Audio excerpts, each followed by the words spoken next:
This is Rich for RB Outdoors. We are out on the Wenatchee-Okanagan National Forest in dispersal camping. We're going to do something again different this weekend. I know a lot of you live in the parts of the country where you can't go camping and you're just dying to go camping, but all the state parks, designated campgrounds are closed.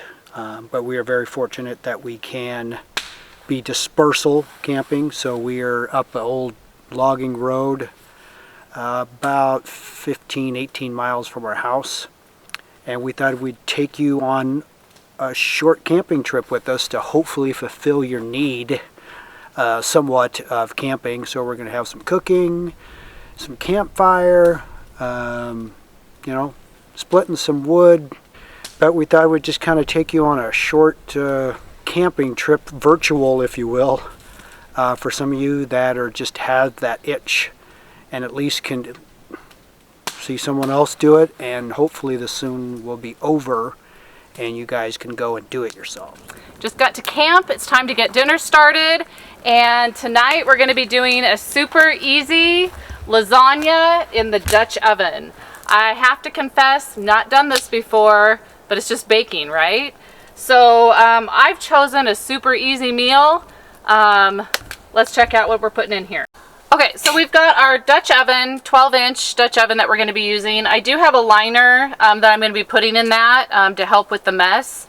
What we've got here today is just easy. Use whatever recipe you want. It's lasagna, whatever you want it to be. We are using venison burger with a little bit of Italian sausage in it. I've just got a cheese blend. Instead of buying the mozzarella, parmesan, and all that, I just bought a blend to put in there together. Ricotta cheese, of course. I bought a jar of sauce, and I pre-par cooked our noodles. So ready to get going. It's all just about a layering, and we're gonna hit it.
So I've got 3 layers going on in here, and I ended up using 2 jars of the spaghetti sauce, and then I did the pre-cooked venison burger and Italian sausage that I did at home, and the parboiled noodles.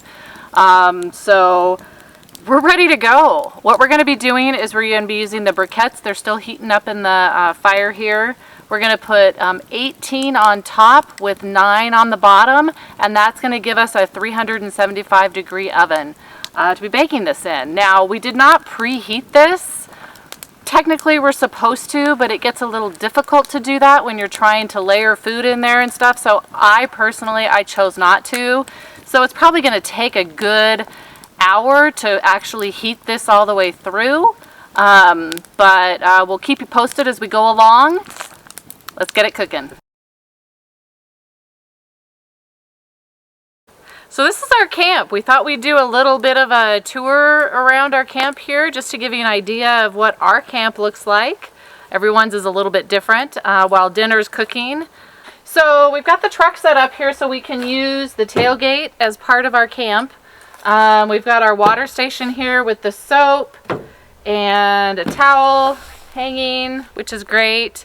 We are dispersal camping, so as you can see, we've just come up this little skidder road here, and it dead ends right here. So we are off the beaten track, and we're dispersal camping. So we're pretty excited about it. There is no one around. We haven't seen another person, haven't heard another person since we got here this afternoon and started setting up. So again, this is where we are right here. Let's take a look at the kitchen.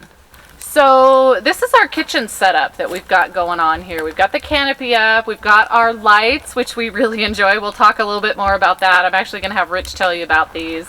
But we always like to have our cooler underneath here because that keeps the sun off of it, keeps our ice longer, everything colder longer. And then we've got our bin here that we keep all of our plates and cups and everything in. And something I do want to point out are our walls that we've got here. This one here is a new addition this year. And it's got the pockets on it, so you can see we've got our keys in here. I've got some plastic bags over there. This is a really nice addition, and we have them on all three sides. And we always try and position this so that it's blocking the breeze. Whichever the breeze is doing the most damage keeps us wind free as much as we can. And while we're cooking and everything underneath here, it keeps us wind free, which is a really nice plus. All right, so this is the kitchen area right here. We've got our stove set up here for cooking under the cover, which is really nice. We've got our utensils setting up here. I always like to have a tablecloth on the table. It just keeps things a little bit cleaner, makes me feel a little bit more at home. And of course, we've always got our cutting board here and our hydration station. Most importantly, we got this right going on right here. So this is our kitchen. So there was a 40% chance of rain in the forecast, which we knew. So anytime I know that there's a chance of rain, I always do some kindling the night before and at least stack some wood underneath the table out of the rain, so the next morning when it comes to start a fire, I'm not dealing with wet wood. I don't have to split any wood. I just stack it, hit it with the fire starter, and we got a nice fire going literally in minutes.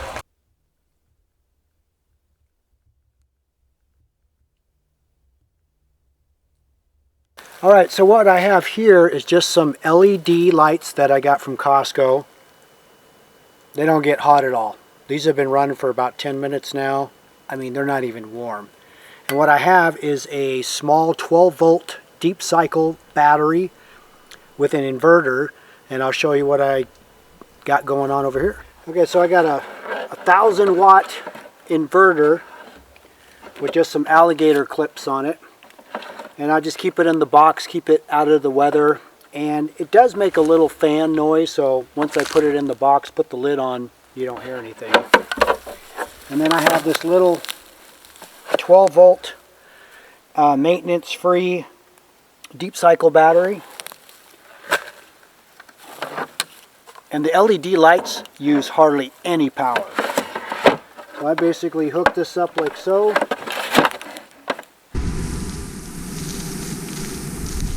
This is the inside of our tent, our little home away from home, if you will.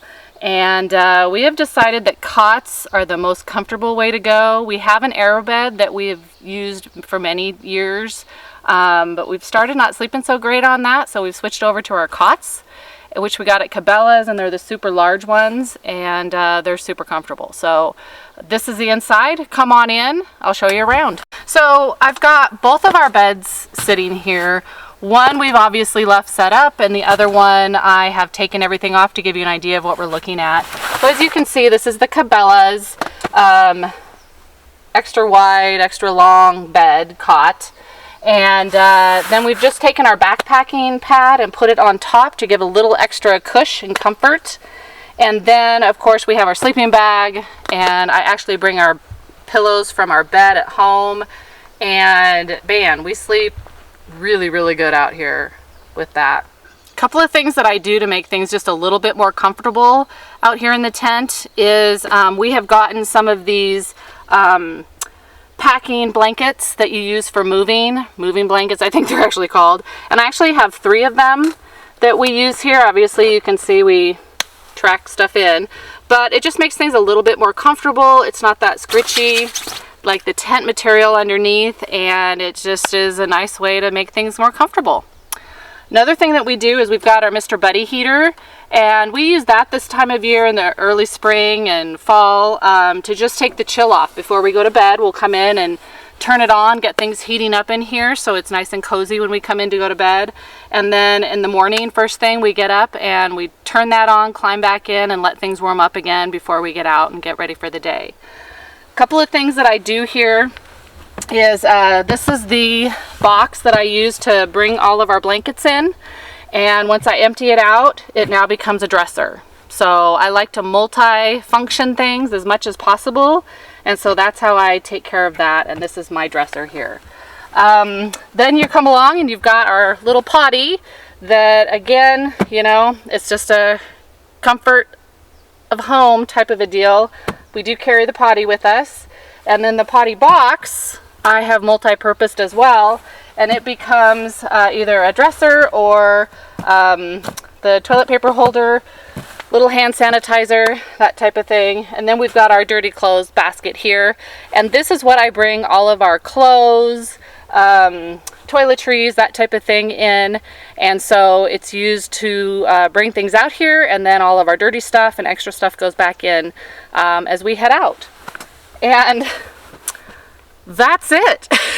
This is our home away from home. I am a camp comfort specialist. I've had many, many years of creating my home away from home. And thanks for joining us. We'll catch you later. Oh my gosh, this smells amazing. Nothing like lasagna in the Outback. Okay, let's dip into it and see what we got going on here.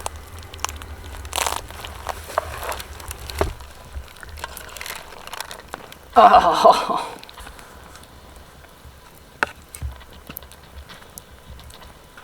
Oh, we got cheese. Woohoo. Look at that. The moment we've been waiting for. Let's take a little test here. A little bit of the noodle, the cheese, the meat. Oh.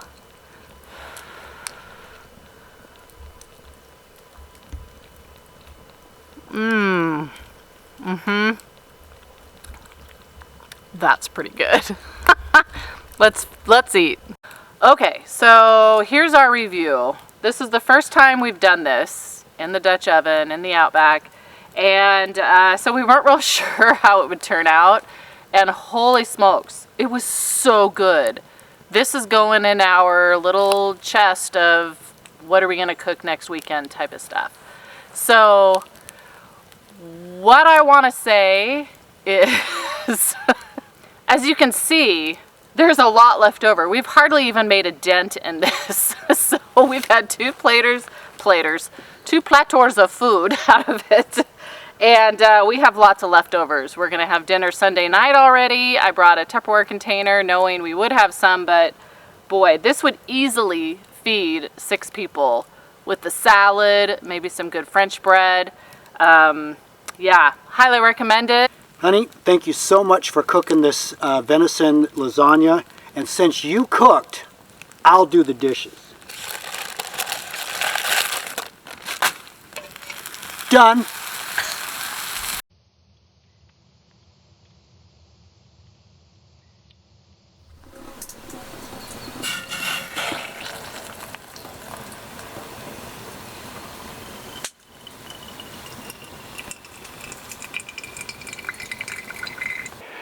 Well, the woods are pretty wet, so we're not going to be doing any major hiking today because we'll just get soaked. The sun is starting to come out, but I am going to build a windbreak or firewall reflective, just something to do. And once I get it built, I'm going to maybe put a temperature gauge and see what it does, heat reflecting back. Never really built one before per se, but I thought it'd be something fun to do. So I made myself a little pre-hole pilot hole digger, because this ground's pretty hard and has a lot of rocks. So I'm just gonna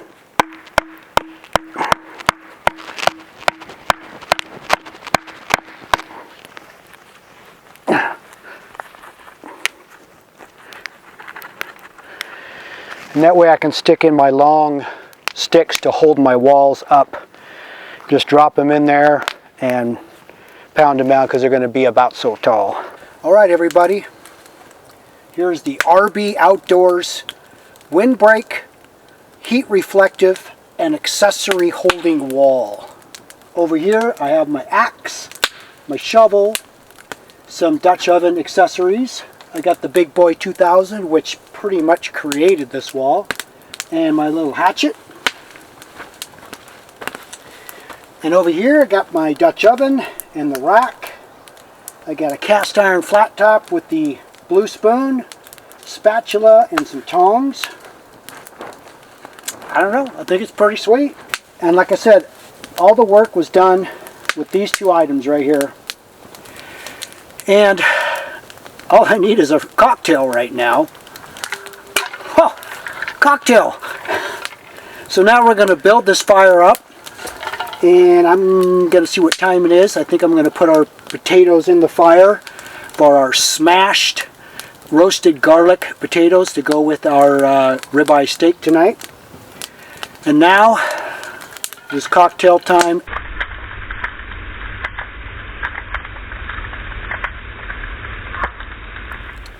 So I just put our potatoes in for dinner, and I put our Dutch oven thermometer against the wall, and it is almost 150 degrees right there. So again, this isn't super scientific. If the wall wasn't there, 150 degrees of heat is actually just escaping, going out. So we're getting some reflective back. Not that it's super cold, but like I said, it's actually it's cozy. And if you were to build this a little bit higher, and let's say it was freezing temperatures, you'd get some really good reflective heat back. So I don't know, it was quite a bit of work, but it was fun work. We're going to get these potatoes flipped, and then we're going to put some fresh garlic in here to roast it, and we're going to show you that real quick.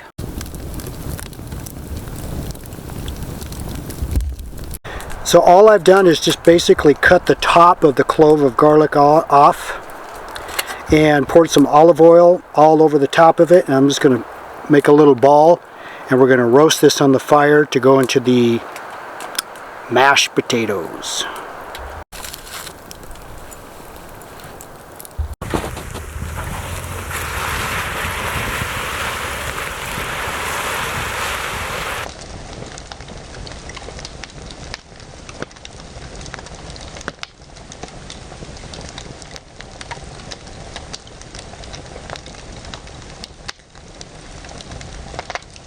So I'm going to check our potatoes.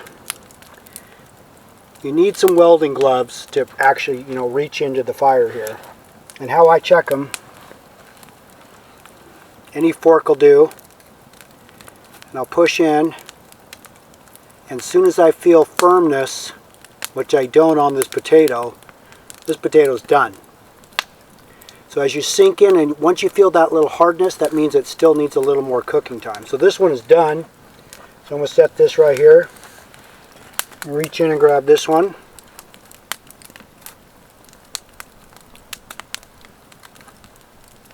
See right there? See how it stops? This one still needs some more time.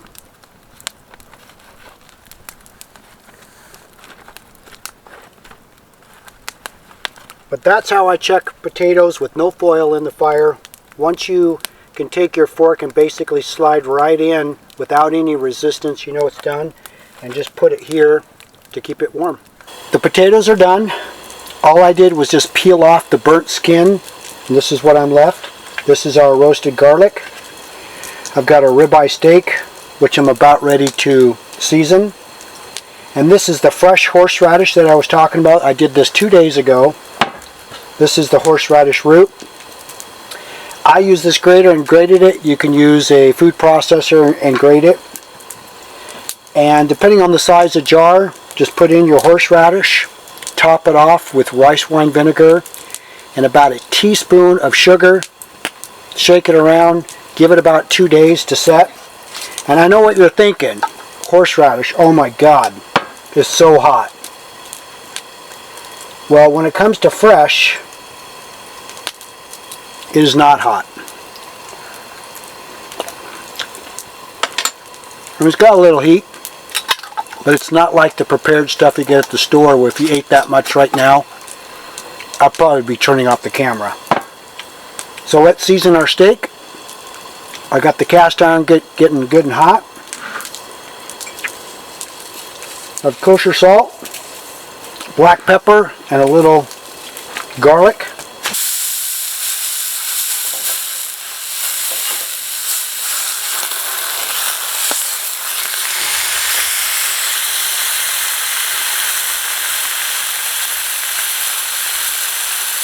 Well, the steak is just about done, so now we are going to put on our pre-done potatoes.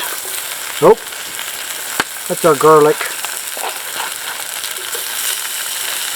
Oh, look at that little bonus garlic.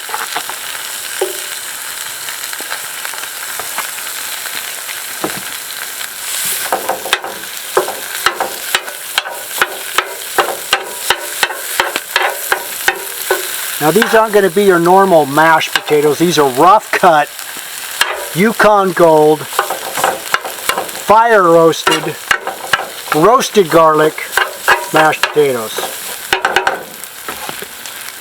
I'm going to put some butter.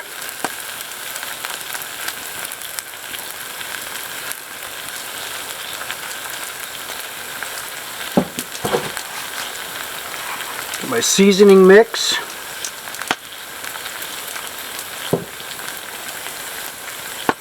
Now we're going to take our roasted garlic. Oh, there's a good chunk. You don't want the skin. We just kind of squeeze it. Oh, there's a good chunk. Oh, yeah.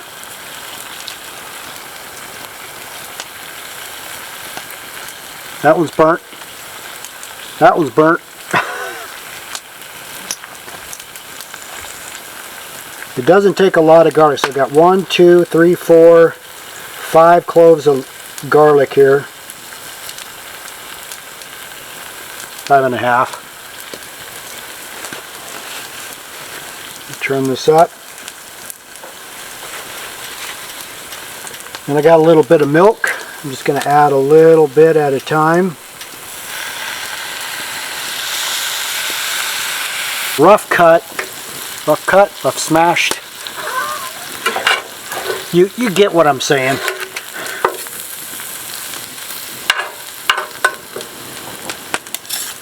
Alright, we're going to get these good and hot. And then it'll be steak and potato time.